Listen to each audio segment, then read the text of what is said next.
মৌলভীবাজার জেলায় ৫টি পৌরসভার মধ্যে ৪টি নির্বাচন অনুষ্ঠিত হবে ৩০ ডিসেম্বর।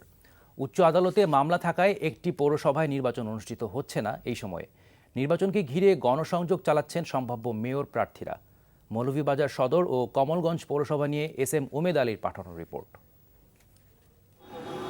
পৌর নির্বাচনের তফসিল ঘোষণার পর মৌলভীবাজার ও কমলগঞ্জ পৌরসভার সম্ভাব্য মেয়র ও কাউন্সিলর প্রার্থীরা গণসংযোগ শুরু করেছেন।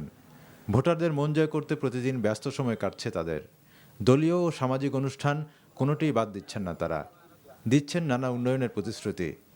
মৌলভীবাজার পৌরসভায় বিএনপি থেকে একক মনোনয়ন প্রত্যাশী একজন, তবে ক্ষমতাসীন আওয়ামী লীগের কয়েক প্রার্থী ভোট যুদ্ধের আগেই লড়ছেন দলের মনোনয়ন পাওয়ার লড়াইয়ে।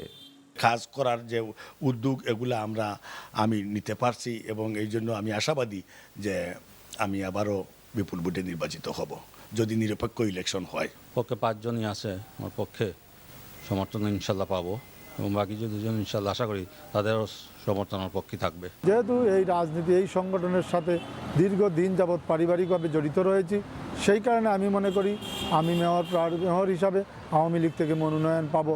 অপরদিকে কমলগঞ্জ পৌরসভা নির্বাচনে আওয়ামী লীগ ও বিএনপির মনোনয়ন প্রত্যাশী 2 জন করে। আমি এই নির্বাচনে আমার দল বাংলাদেশ আওয়ামী লীগের কাছে মনোনয়ন প্রত্যাশী। আমি আশা করি দল আমাকে মনোনয়ন দেবে আমার দীর্ঘ রাজনৈতিক কারণে। ইনশাল্লাহ দল আমাকে অবশ্যই দলীয় প্রতীক আমি পাবো, আমার বিশ্বাস। আমি দলের কাছে আশাবাদী। আগামী 30 ডিসেম্বর দলীয় প্রতীক নিয়ে প্রথমবারের মতো স্থানীয় নির্বাচন অনুষ্ঠিত হবে। তাই সকল দলের অংশগ্রহণে সুষ্ঠু ও নিরপেক্ষ নির্বাচন অনুষ্ঠিত হবে, এমনটাই প্রত্যাশা ভোটারদের। NTV news desk.